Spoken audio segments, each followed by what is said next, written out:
2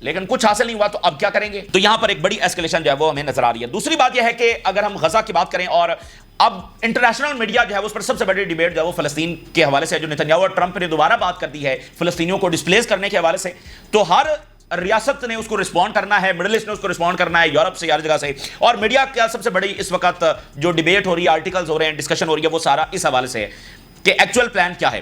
اچھا, اب جو اسرائیلی ڈیفینس منسٹر ہے اس نے کچھ مزید ڈیٹیلز بتائی ہیں, یعنی فلسطینیوں کو ڈسپلیس کیسے کیا جائے گا, اور یہ بھی تاریخ میں یاد رکھا جائے گا. ایک دن یہ ظلم چھٹنا تو ہے نا, یہ تا قیامت تو جاری نہیں رہ سکتا, اور یہ تا قیامت یہاں پر حکمران تو رہنے والے نہیں ہیں. ایک دن اقتدار نے بدلنا ہے, طاقت کا توازن ایک دن بدلے گا. تو یہ یاد رکھا جائے گا کہ یہ ایسے کھل کر فلسطینیوں کے خلاف اتنے امورل اقدامات کی جو ہے وہ بات کر رہے تھے, اور ظلم بھی کر رہے تھے, اور اس کے اوپر اطراء بھی رہے تھے. اسرائیلی ڈیفینس منسٹر نے کہا ہے کہ کیسے فلسطینیوں کو ڈسپلیس کیا جائے گا.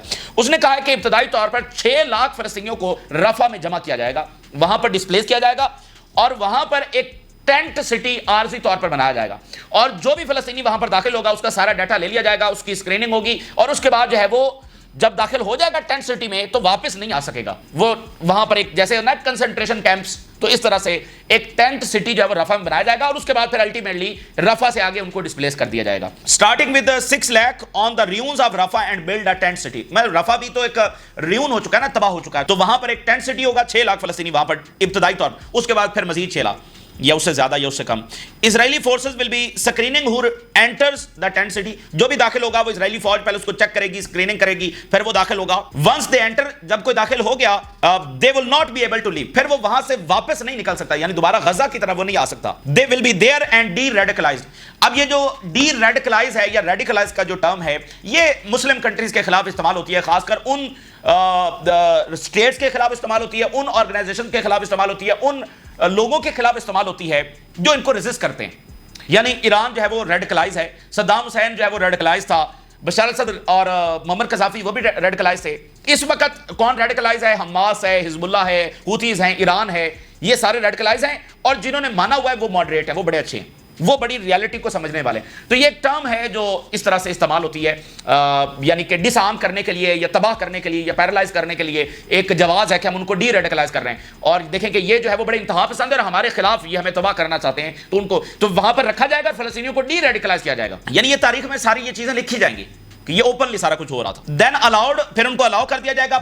پشڈ, انکریجڈ اور نج ٹو لیو دا غزہ, ان کو الاؤ کر دیا جائے گا, ان کو پش کیا جائے گا, انکریج کیا جائے گا, ٹھیک ہے, اور اس کے بعد ان کو وہاں سے نکال دیا جائے گا in implementation of the Trump plan. اور یہ سارا کیسے ہوگا؟ ٹرمپ کے پلان کے مطابق ہوگا. تو ٹرمپ نے ایک سٹیٹمنٹ جاری کر کے ان کو ایک شیلڈ سی دے دی ہے کہ وہ جو بھی اپنی یہاں پر ظلم اور بربریت اور سفاکیت کر رہے ہیں وہ اسی شیلڈ میں, کہ ہم تو ٹرمپ کا منصوبہ پورا کر رہے ہیں. اچھا جی, نتنیاہو کی ایک سٹیٹمنٹ بڑی امپورٹنٹ ہے, ذرا دیکھیے.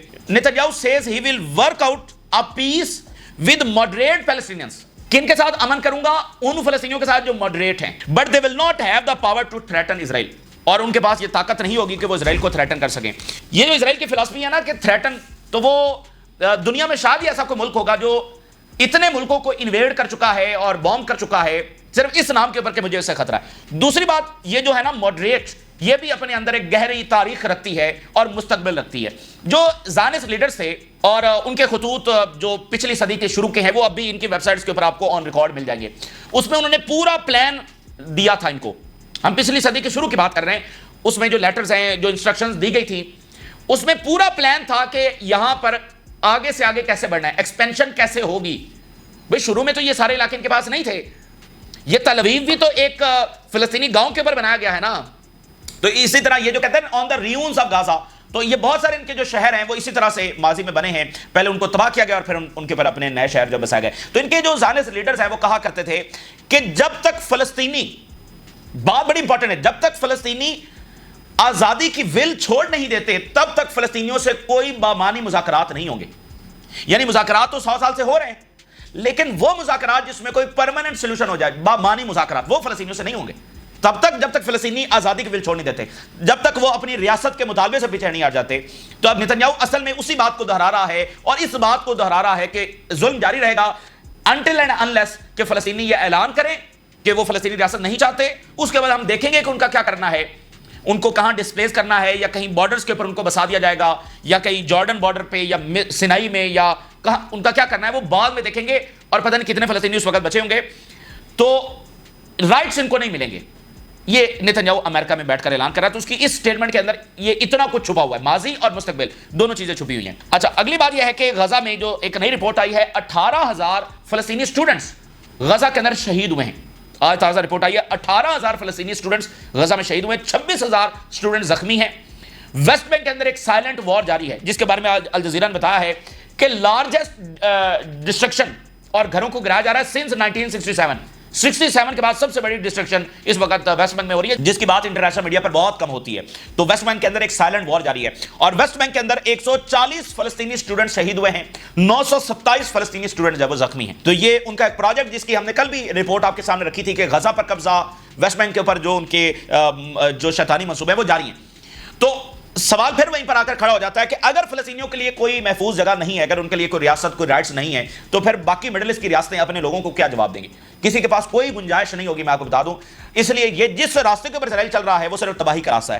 اب اسرائیل کے اندر بھی اس بات کو انڈورس کیا جا رہا ہے کہ اس راستے پر ہمارے لیے کوئی حفاظت نہیں ہے. ایک ہوتا ہے نا، دیکھیں ایک لیڈرشپ آ جاتی ہے جو ایک فیک آئیڈیالوجی میں اور انتہا پسند آئیڈیالوجی میں پوری قوم کو ڈریگ کر دیتی ہے. ایک تو ان کی سوسائٹی، ان کے سیٹلرز بہت انتہا پسند ہو چکے ہیں، لیکن کہیں کچھ لوگ ایسے ہیں جو ان کو بار بار نشاندہی کر رہے ہیں کہ یہ ہم تباہی کے راستے کو. اب آپ دیکھیے فارمر اسرائیلی ڈپلومیٹ کیا بات کر رہا ہے. Talk of relocating Palestinian is a recipe for catastrophe. یہ پلان جو ہے کہ فلسطینیوں کو ری لوکیٹ کیا جائے گا، یہ صرف تباہی ہے، اس کے سوا کچھ بھی نہیں. یہ کوئی پریکٹیکل پلان نہیں ہے. ہی ایکسپلینڈ دیٹ بوسٹن جو کنسلٹنگ گروپ ہے، جس کے بارے میں ہم نے پوری رپورٹ بتائی ہے، بوسٹن کنسلٹنگ گروپ بنا جس سے یہ GHF بنی ہے، اور اس کا سارا مقصد فلسطینیوں کو ڈسپلیس کرنا اور غزہ پر قبضہ کرنا ہے.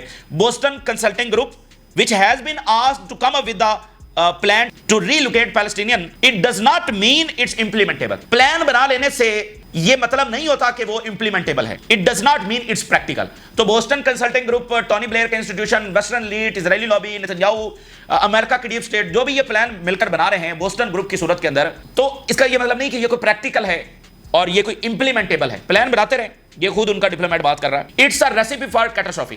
یہ بس اس راستے کے اوپر چلا جا رہا ہے جس میں بس تباہی ہوگی. Because it ensures that no post war agreement in Gaza is durable.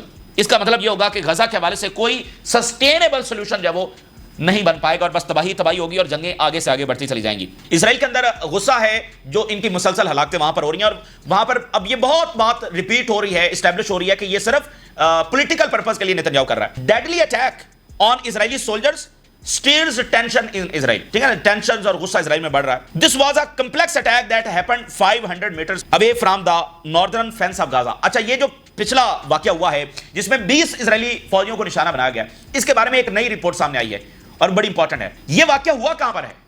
Gaza کا جو بارڈر ہے، جہاں پر جو فینس ہے، اس سے صرف 500 میٹر کے فاصلے کے اوپر. یعنی یہ تو وہ ایریا ہے جس کو نیتنیاہو بھی وزٹ کرتا رہا ہے، ڈیفنس منسٹر بھی اور آرمی چیف بھی، اور یہ اتنا ان کے لیے سیکیور ایریا ہے کہ یہاں پر تو حماس ہو ہی نہیں سکتی. دیکھیں نا، بارڈر سے بالکل 500 میٹر کے اوپر حماس پہنچ گئی ہے. اس لیے ابو عبیدہ نے کہا کہ from the ruins of Gaza, کہ وہ بالکل جو لگ رہا تھا کہ یہ ملبے کا ڈھیر ہو گیا ہے، بس میدان بن گیا، وہاں سے فلسطینی ریزسٹنس نکل کر آئی. اور آپ دیکھیے یہ 7 اکتوبر سے یہ ایریا جو ہے یہ ان کے کنٹرول میں ہے. یعنی 7 اکتوبر کے بعد جب سے ان کی فوج داخل ہوئی ہے تو اس کو 20 مہینے ہو گئے ہیں، یہ ایریا ان کے کنٹرول کے اندر ہے، بالکل بارڈر کے ساتھ. وہاں پر حماس کیسے پہنچ گئی، یہ اسرائیل کے اندر بڑا کنسرن ہے. The military in Gaza and the soldiers are dying not to protect Israel but to protect Netanyahu's coalition government. تو یہ دیکھیں، نیتنیاہو نے جو راستہ لیا ہے وہ لمبی جنگ کا راستہ ہے. تو کیا اسرائیلی سوسائٹیز کو لمبی جنگ کے لیے تیار ہے؟ تو وہاں پر یہ بات اب کھل کر مزید اس واقعے کے بعد وہ کہہ رہے ہیں کہ یہ اسرائیل کو پروٹیکٹ کرنے کے لیے اسرائیلی فوجی جانے نہیں دے رہے ہیں، نیتنیاہو کی گورنمنٹ کو بچانے کے لیے جانے دے رہے ہیں. The operation in بیت Hanan is the most dangerous since October 7, 2023. Israeli media, Israeli president کہہ رہا ہے this is a very painful news اور this war must be ended, withdraw from Gaza, release all prisoners and stop the bloodshed. یہ اسرائیل کا ایک political leader ہے، ٹھیک ہے نا، جنگ کو جو ہے وہ روکا جائے. یہ اسرائیل کے اندر کی صورتحال ہے. اور حماس کی سٹیٹمنٹ جاری ہوئی ہے، اور جو میں نیتنیاہو کی سٹیٹمنٹ کے حوالے سے بات کر رہا تھا، ول کو توڑنا، یہ ان کا اصل مقصد رہا ہے پچھلی صدی سے.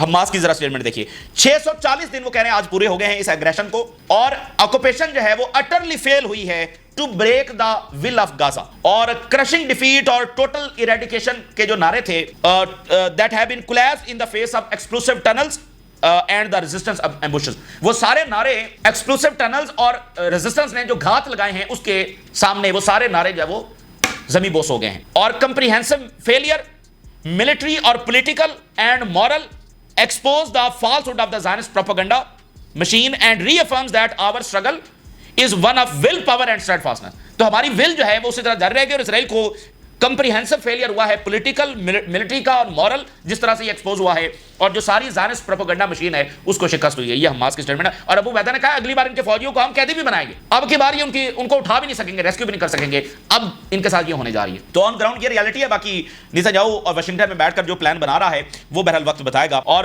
فلسطینی ریزسٹنس نے نئے حملے کیے ہیں. PIJ armed wing claims missile attack on Israeli forces in Khan Younis. ٹھیک ہے, یہ ایک بڑا اٹیک انہوں نے کیا ہے. ایک گھر کے اندر اسرائیلی فوج موجود تھی, اس کو جو ہے وہ اٹیک کیا گیا ہے. اس میں بھی ان کی کیجوالٹیز ہوئی ہیں. تو یہ مسلسل کیجوالٹیز ہے وہ ان کی ہو رہی ہیں. دوسری بات یہ ہے کہ دنیا کھڑی ہو رہی ہے. ٹھیک ہے نا, دنیا امریکہ کے خلاف کھڑی ہو رہی ہے. اور غزہ سے دنیا نے یہ سبق سیکھا ہے کہ اگر وہ آج بھی کھڑے نہ ہوئے تو آگے سب کا مستقبل یہی ہے. یعنی جو بھی کمزور ہوگا اس کے ساتھ یہی بڑھتا جائے گا. اور کمزور ریاستیں تو ہیں, پھر طاقت کیسے حاصل کی جائے؟ طاقت حاصل کی جائے گی اتحاد سے. تو دنیا جو ہے وہ کھڑی ہو رہی ہے. سب سے پہلے جو برکس کا جواب آیا ہے, برازیل کے پریزیڈنٹ نے برکس کے بہاف کے اوپر رسپونڈ کیا ہے ٹرمپ کو. جو ٹرمپ نے دھمکی لگائی ہے کہ ہر ملک کے اوپر ایکسٹرا ٹیرف لگیں گے جو برکس کے ساتھ جائے گا, اس کا جواب برازیل سے آیا ہے. ساؤتھ امریکہ کا ملک ہے برازیل, بڑا انپورٹنٹ ملک ہے. ذرا اسٹیٹمنٹ دیکھیے, اور سخت ترین statement. World does not want an emperor, Brazil president to Trump over BRICS tariff threat. میں نے آپ کو بتایا نا کہ غزہ, ایران, افریقہ, ایک یہ جو ریزسٹنس جہاں جہاں پر ہو رہی ہے سسٹم کے خلاف, یہ اس کی نمائندگی کرتے ہوئے جواب دیا گیا ہے کہ دنیا جاگیر نہیں ہے کہ جیسے تم چاہو گے بس ویسے ہی ہوگا. اب دیکھیں نا, یہ جو فلسطینیوں کو ڈسپلیس کرنے کی بات ہے, ان کی اپنی زمین سے, یہ بھی تو ایک بادشاہت ہی ہے نا کہ جیسے وہ چاہیں گے کر لیں گے, تو ایسے نہیں ہوگا. تو یہ سب کی نمائندگی میں جواب دیا گیا اور امریکہ کو کھل کر للکارا گیا. اور بڑی دہائیوں کے بعد ایسی کوئی طاقت پیدا ہوئی ہے جو للکارنے کی پوزیشن کے اندر ہے. گلوبل چائنا کا media, Brazilian president says it was very mistaken and very irresponsible of US to threaten tariffs. China کا میڈیا برازیل کے پریزیڈنٹ کو اس طرح سے کوٹ کر رہا ہے, we do not want an emperor, Brazil president hits back at Trump tariff threat on BRICS. Writer Lula tells Trump world does not want emperor after US threaten BRICS tariffs. ٹھیک ہے, تو یہ important بات ہے. BRICS سے یہ response گیا ہے. 48 کنٹریز نے کنڈیم کیا ہے جو امریکہ نے سینکشنز لگائی ہیں ICC کے اوپر, اور اس میں برازیل شامل ہے, اس میں برکس کے کنٹری شامل ہے, اس میں یورپین کنٹری شامل ہے. انہوں نے کنڈیم کیا ہے اور ساتھ کھڑے ہوئے ICC کے ساتھ. ٹھیک ہے نا, dozens of countries condemn US sanctions on ICC. A group of 48 countries has expressed deep concern at the US recent sanctions against the International Criminal Court. تو یہ بھی اسی تناظر میں ہے کہ دنیا جاگیر نہیں ہے کہ تم جینوسائیڈ کرو گے, عالمی عدالتوں کے اوپر سینکشن لگا دو گے, لوگوں کو ان کی زمینوں سے بے دخل کرو گے, لوگوں کے ریسورسز چھین لو گے, آئل کے اوپر قبضہ کر لو گے. تو یہ دنیا اس طرح نہیں چل سکتی ہے. اسپین کے اندر جو ہے وہ بہت بڑا پروٹیسٹ ہوا ہے فلسطین کے حق میں. بنیادی بات جو اسے آپ یہ سمجھ سکتے ہیں, سارے برکس اور جو اس وقت تیاری کی جا رہی ہے کہ دنیا یعنی امریکہ کو اور کلونیل آرڈر کو چیلنج کرنے کے لیے میدان میں اتر گئی ہے. آخر میں جیت کس کی ہوگی؟ کئی سال کی یہ جنگ چلے گی, آخر میں جیت کس کی ہوگی یہ ہم دیکھیں گے. لیکن یہ ہم دیکھ رہے ہیں کہ جنگ شروع ہو گئی ہے, اور امریکہ کے اندر جو مزاحمت ہے وہ بہت اگلی سطح کے پر جاری ہے, اور کئی سارے سکینڈلز. ایک تو ٹرمپ کی فیل جو فارن پالیسی ہے, اور امریکہ فرسٹ کی پالیسی کو سائڈ پر رکھنا, دوبارہ جنگیں چھیڑنا. اور اس وقت جو سب سے ہاٹ ایشو ہے امریکہ میں وہ ہے جناب جیفری ایپسٹین کا. جیفری ایپسٹین جو ہے وہ اس کے بارے میں آپ جانتے ہیں, اور اس نے سوسائڈ کہا جاتا ہے کہ اس نے کیا تھا, لیکن اس کی فائل ریلیز نہیں کی گئی. کل ٹرمپ انتظامیہ نے کہا کہ اس نے سوسائڈ ہی کیا تھا, اور کوئی ایسا بندہ ہے ہی نہیں کہ اس کی کوئی کلائنٹ لسٹ ہے ہی نہیں. اس کی ہزاروں ویڈیوز تصاویر ہیں, اور یہ کہہ رہے ہیں کہ وہ تو کوئی کلائنٹ لسٹ تھا ہی نہیں, اس کے ساتھ کوئی بندہ اٹیچ تھا ہی نہیں جو یہ سارا کچھ غلط کر رہا ہو. تو وہ تو مطلب, اور ساری کیمپین میں ٹرمپ انتظامیہ یہی کہتے رہی, اور ایلون مسک بھی یہ کہتا رہا کہ جیفری کی جو فائل ہے وہ ریلیز کی جائے گی. اب جناب وہ کل انہوں نے یہ کہہ دیا, تو بڑی شدید ریزنٹمنٹ امریکہ کے اندر ہے, اور ایلون مسک نے ٹویٹ شروع کر دیے ہیں ٹرمپ کے خلاف جیفری ایپسٹین کے اوپر. اور میں نے آپ کو بتایا کہ یہ بڑا سینسٹیو معاملہ ہے. جو بھی جیفری ایپسٹین کے ساتھ اٹیچ ہو سمجھے کہ وہ کرمنل ہے, اور وہ امریکہ کے لوگ اس کو اپنا دشمن ڈکلیئر کرتے ہیں, اور وہ سوسائٹی سے مطلب وہ بالکل سب سے زیادہ ناپسندیدہ شخص ہے اگر جیفری سے کسی کا تعلق نکل آئے. تو ایلون مسک نے کیمپین شروع کر دی ہے جیفری کے حوالے سے. اب جیسے ان کا ٹویٹ دیکھیں, what is the time? Oh look, it's no one has been arrested 0 o'clock again. The official Jeffrey Epstein pedophile arrest counter. اب اس نے ٹویٹ کیا ہے کہ کتنے لوگ جیفری کے کیس میں گرفتار ہوئے ہیں, اور وہ کہہ رہے ہیں ایک بھی گرفتار نہیں ہوا. ٹھیک ہے, تو اس طرح سے اس نے باقاعدہ کیمپین. اب اس کے اوپر جو آپ دیکھیں 36 ملین ویوز ہیں اور 454 کے لائکس ہیں. امریکہ میں یا پوری دنیا میں کس کے پاس یہ انفلوئنس ہے؟ تو ایلون مسک نے کہا تھا ٹرمپ کو کہ تم میری وجہ سے جیتے ہو. تو اب دیکھیں نا, ٹرمپ کو اتنی بڑی مزاحمت, 454 کے لائکس ہیں اور 36 ملین ویوز ہیں. یہ وہی پلیٹ فارم ہے جس سے اس نے ساری الیکشن کیمپین کی ہے. تو ٹرمپ صاحب کو چاہیے کہ وہ کنٹروورسی سے دور رہیں, اور غزہ جیسے ایک ایسے معاملے سے جس کو ساری دنیا انڈورس کر چکی ہے کہ یہ سیدھا سادہ ظلم ہے، اس میں یہ جتنا انوالو ہوگا یہ اتنا اس کی ریپیوٹ تباہ ہوگی، اتنا یہ کنٹروورشل ہوگا، اور اندرونی طور پر اپنے کنٹری میں ایز اے پریزیڈنٹ یہ اتنا ہی کمزور ہوگا. کیونکہ دیکھیں ایک طاقتور کردار کا ہی شخص لڑ سکتا ہے نا اتنے معاملات سے، تو جب اس کا کوئی کردار ہی نہیں ہے، اس کی بات کی کوئی کریڈیبلٹی آلریڈی نہیں ہے. جنگوں کا وہ نعرہ لے کر آیا اور امریکنز نے کہا چلو یہ جیسا بھی ہے جنگیں تو رکائے گا، الٹا وہ جنگیں بھی چھیڑ رہا ہے. تو امریکنز جو ہے اس کو کس صورت جو ہے وہ افورڈ نہیں کر سکتے. تو یہ ایک امریکہ کے اندر ایک لڑائی ہے، ایک برکس کی لڑائی ہے، ایک مڈل ایسٹ کی لڑائی ہے، ایک فلسطین کی ہے، ایک ایران کی ہے. تو دیکھتے ہیں یہ سارے معاملات کس طرف جاتے ہیں، اور یورپ نے فیصلہ کرنا ہے کہ وہ کیا کرے گا. اگر مڈل ایسٹ میں جنگیں اسی طرح سے جاری رہیں تو مڈل ایسٹ کے بعد جو ریجن سب سے زیادہ متاثر ہوگا جو کانٹیننٹ وہ خود یورپ ہے. تو یورپ نے بھی فیصلہ کرنا ہے، ایک طرف یوکرین کی جنگ، دوسری طرف مڈل ایسٹ کی جنگ. یہ تازہ ترین صورتحال ہے جو آپ کے ساتھ شیئر کی. آپ نے راز رکھا کریں اجازت دیجیے. اللہ